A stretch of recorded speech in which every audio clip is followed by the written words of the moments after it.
नमस्कार दोस्तों, स्वागत है आपका अपने YouTube channel the futures education में। दोस्तों, हम राष्ट्रपति की आपातकालीन शक्तियां पढ़ रहे थे। राष्ट्रीय आपात यानी 352 के तहत आपातकाल की घोषणा को हमने पढ़ लिया है। अब हम पढ़ेंगे आर्टिकल 356 के तहत आपातकालीन शक्तियां। तो अनुच्छेद 356 के तहत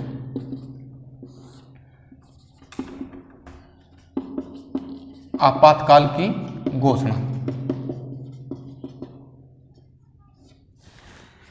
साथियों, राष्ट्रपति द्वारा अनुच्छेद 356 के तहत आपातकाल की घोषणा कब की जा सकती है? स्थिति क्या होगी? दो स्थितियों में 356 के तहत राष्ट्रीय आपातकाल की घोषणा की जा सकती है। पहली स्थिति क्या होगी? देखो, पहली स्थिति होगी कि किसी भी दल को स्पष्ट बहुमत नहीं मिलने पर, किसी राज्य में चुनाव हुए हैं और वहां कोई भी दल स्पष्ट बहुमत से चुनाव जीत के नहीं आया है और किसी दो दलों ने आपसी गठबंधन करके भी सरकार नहीं बनाई है, तो ऐसी स्थिति में वहां पर राष्ट्रपति शासन लगाया जा सकता है। तो पहला क्या है कि किसी भी राजनीतिक दल को स्पष्ट बहुमत ना मिलने पर। दूसरा क्या है साथियों कि संवैधानिक तंत्र विफल होने पर। संवैधानिक तंत्र विफल होने का मतलब क्या है कि जब राष्ट्रपति को राज्यपाल द्वारा यह सिफारिश की जाती है कि राज्य की जो शासन व्यवस्था है वो संविधान के अनुसार नहीं चल रही है और वहां पे संविधान के अनुसार शासन चलाना अब पॉसिबल भी नहीं है, तो ऐसी स्थिति में राष्ट्रपति द्वारा उस राज्य में राष्ट्रपति शासन की घोषणा कर सकता है। तो दूसरा क्या है कि संवैधानिक तंत्र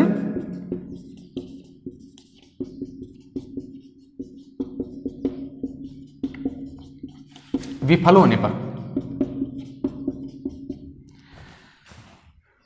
आर्टिकल 365 के तहत अगर कोई राज्य सरकार केंद्र सरकार की बात नहीं मानती या केंद्र सरकार के निर्देशों का पालन नहीं करती है, तो भी उस राज्य में क्या किया जा सकता है? राष्ट्रपति शासन लगाया जा सकता है। ठीक है साथियों, तो ये दो मुख्य कारण हो गए।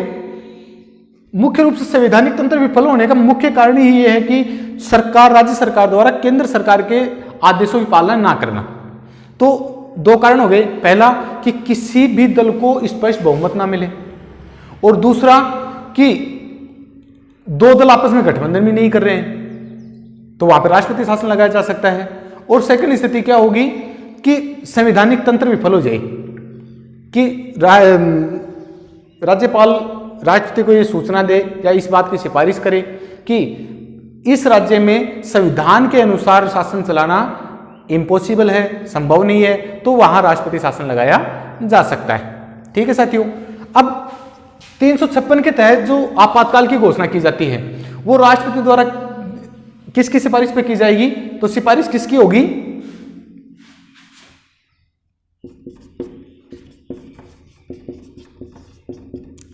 राज्यपाल। किसकी सिफारिश पर लगाया जाएगा? राज्यपाल की सिफारिश पर। ठीक है साथियों, अब इसके प्रभाव क्या होंगे? आप स्क्रीनशॉट ले सकते हैं।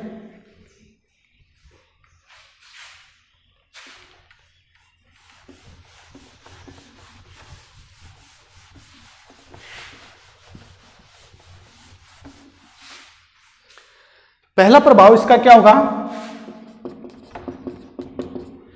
कि वहां पे जो विधानसभा है उसको भंग कर दिया जाएगा। तो पहला प्रभाव होगा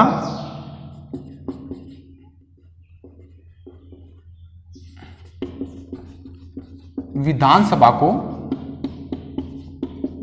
भंग कर दिया जाएगा।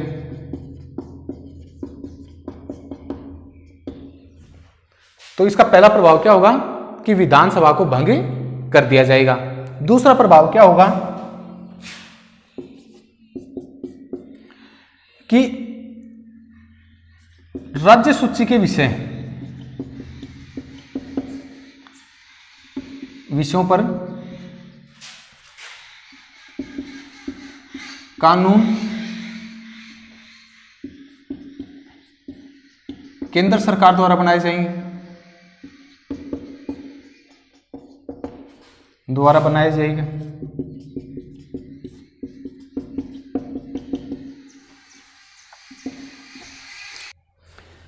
तीसरा जो प्रभाव होगा वो क्या होगा कि जो बजट है राज्य का, बजट राष्ट्रपति की सहमति से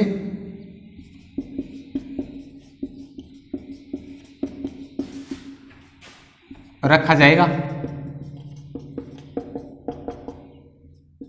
यानी राज्य का जो बजट है वो राष्ट्रपति की सहमति से ही रखा जाएगा। ये इसके तीन प्रभाव हो गए। पहला, विधानसभा को भंग कर दिया जाएगा। दूसरा, राज्य सूची के जो विषय हैं उस पर केंद्र सरकार द्वारा कानून बनाए जाएंगे। और तीसरा कि जो राज्य का बजट है वो किसकी सहमति से रखा जाएगा, राष्ट्रपति की सहमति से रखा जाएगा या प्रस्तुत किया जाएगा। अब साथियों आप इसका स्क्रीनशॉट ले सकते हैं। अब हमने बात की कि सिफारिश राज्यपाल की होती है इसमें, कि राज्यपाल सिफारिश करेगा तो 356 के तहत या संवैधानिक तंत्र विफल होने पर राष्ट्रपति शासन के लागू किया जा सकता है। लेकिन ये रहेगा कब तक और इसको हटाया कैसे जाएगा, तो कब तक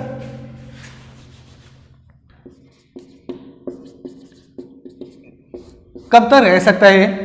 देखो, जैसे ही राष्ट्रपति द्वारा 356 के तहत आपातकाल की घोषणा की जाती है तो उसके 2 माह के अंदर, कितने में, 2 माह में संसद की मंजूरी आवश्यक है, कि 2 माह के अंदर अंदर इस आपातकाल की मंजूरी संसद से 2 माह के अंदर अंदर लेना जरूरी है। दूसरा, अगर संसद से 2 माह के अंदर इसको मंजूरी मिल जाती है तो फिर इसको मंजूरी मिलने पर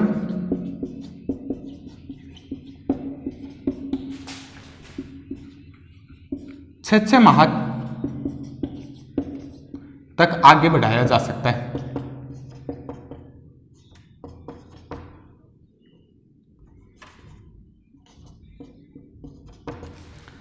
कितने माह तक बढ़ाया जा सकता है? 6 माह तक। अधिकतम कितने दिनों तक रख सकते हैं किस राज्य में? सामान्य स्थिति में कितने दिन तक रख सकते हैं? 3 वर्ष तक। अधिकतम जो समय है वो 3 वर्ष। अब साथियों ऐसा नहीं है कि एक बार लगा दिया फिर 2-2 माह में संसद की मंजूरी लेते रहे, 6-6 महीना आगे बढ़ा दिया और 3 वर्ष तक लगातार रख लिया, ऐसा नहीं है। अगर 1 वर्ष का समय हो जाता है राष्ट्रपति शासन को तो उसके बाद में 2 ही कंडीशन में इस राष्ट्रपति शासन को रखा जा सकता है। पहली कंडीशन क्या है? वो पहली कंडीशन है कि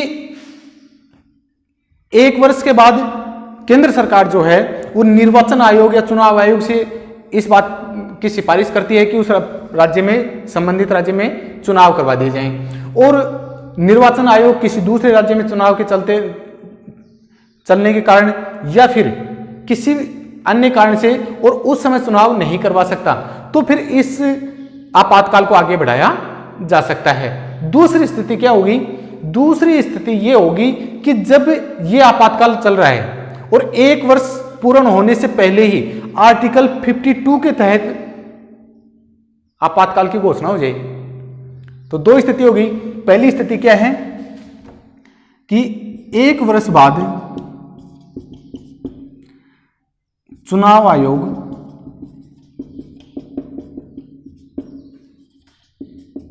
चुनाव कराने में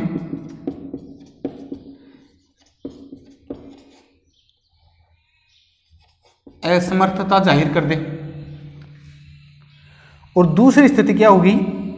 दूसरी स्थिति होगी कि इस समय के दौरान, कौन से समय के दौरान? कि 6 माह बढ़ाने से 1 वर्ष से पहले ही कौन सी स्थिति उत्पन्न हो जाए? इस समय के दौरान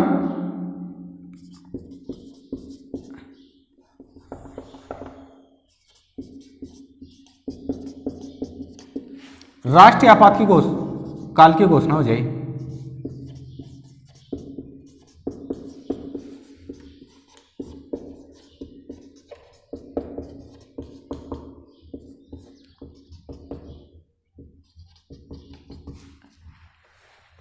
इस समय के दौरान राष्ट्रीय आपातकाल की क्या हो जाए, घोषणा हो जाए। तो ऐसी स्थिति में 1 वर्ष से आगे इसको बढ़ाया जा सकता है। अधिकतम सीमा सामान्य स्थिति में 3 वर्ष तक हो सकती है। 3 वर्ष के बाद में निश्चित रूप से चुनाव कराने होंगे। अगर इस अवधि को 3 वर्ष से आगे बढ़ाना है तो फिर संविधान संशोधन करना होगा। क्या करना होगा? संविधान संशोधन। संविधान संशोधन के द्वारा ही इसको और आगे बढ़ाया जा सकता है 3 वर्ष से आगे।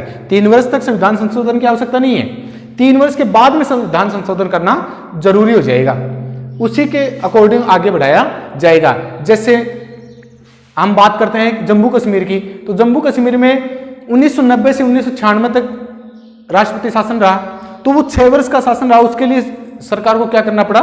संविधान संशोधन करना पड़ा। पंजाब में 5 वर्ष तक रहा, तो भी सरकार को क्या करना पड़ा? संविधान संशोधन करना पड़ा। ठीक है साथियों, अब हम बात करते हैं कि सबसे अधिक, आप स्क्रीनशॉट ले सकते हैं, कि सबसे अधिक जो आपातकाल रहा है। अगर हम राष्ट्रीय आपात की बात करें, राष्ट्रीय आपातकाल आर्टिकल 352 के तहत भारत में 4 बार लग चुका है। 4 बार कब? 1962 में जब चीन ने हमारे ऊपर आक्रमण किया, 1971 में जब पाकिस्तान ने आक्रमण किया, और 1975 में जिसे इंदिरा आपातकाल के नाम से भी जाना जाता है, या देश के आंतरिक अशांति के नाम से। उसके बाद में संविधान संशोधन हुआ 44वां 1978 में। उस संविधान संशोधन में आंतरिक अशांति की जगह सशस्त्र विद्रोह शब्द जोड़ा गया। क्यों? क्योंकि आंतरिक अशांति शब्द का सरकारों ने दुरुपयोग किया अपना स्वार्थ या राजनीतिक हित साधने के लिए, और उन्होंने आंतरिक अशांति का शब्द का बहुत दुरुपयोग किया। इसलिए 1977 में जो मोरारजी देसाई की सरकार बनी, उन्होंने 44वां संविधान संशोधन 1978 में किया, और उसमें संविधान में आंतरिक अशांति की जगह और सशस्त्र विद्रोह शब्द जोड़ दिया। और 1975 में जो आपात लगा वो आंतरिक अशांति के नाम पे लगा, और आपको पता है उस आपातकाल में क्या क्या घटनाएं घटी होंगी। ठीक है साथियों, अब हम बात करते हैं कि किस राज्य में सबसे अधिक लगा है, किस राज्य में सबसे कम लगा है, समय की दृष्टि से कितनी बार लग चुका है। तो हम बात अगर हम करें सबसे लंबा समय एक साथ, यानी लगातार सबसे अधिक समय कहां पे लगा है? जम्मू कश्मीर, 6 वर्ष तक। जम्मू कश्मीर में कितने वर्ष तक लगा? लगातार 6 वर्ष तक, 1990 से 96 तक। ठीक है साथियों, अगर दूसरा लंबा कार्यकाल देखें तो फिर पंजाब का होगा, यहां भी 5 वर्ष तक लगातार रहा है। अगर हम ये देखें कि सबसे अधिक बार कौन से राज्य में लगा है, गिनती के हिसाब से, संख्या के हिसाब से सबसे अधिक बार, ये तो हो गया समय के हिसाब से 1 बार लगातार एक साथ। ठीक है, अगर समय सबसे अधिक समय कौन से राज्य में आपातकाल रहा है आज तक, चाहे बशर्ते वो टुकड़ों में रहा हो, तो वो भी कौन सा है? पंजाब। ठीक है, अगर हम बात करें कि संख्या में सबसे अधिक कौन से राज्य में लगा है, तो यूपी और मणिपुर में लगा है। यानी संख्या में सबसे अधिक किस में लगा है? संख्यात्मक दृष्टि से यूपी और मणिपुर। ठीक है साथियों, अगर हम सबसे कम की बात करें, यानी कि सबसे कम कहां पे लगा है आज तक, तो कर्नाटक और पश्चिम बंगाल में, वहां मात्र 7-7 दिन तक रहा है। तो सबसे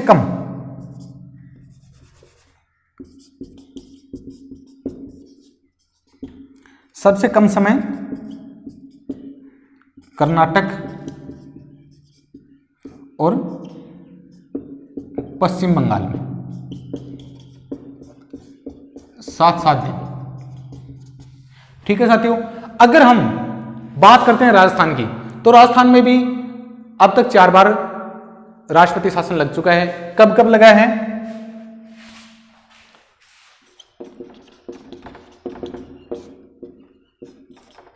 उन्नीस सौ सड़सठ में,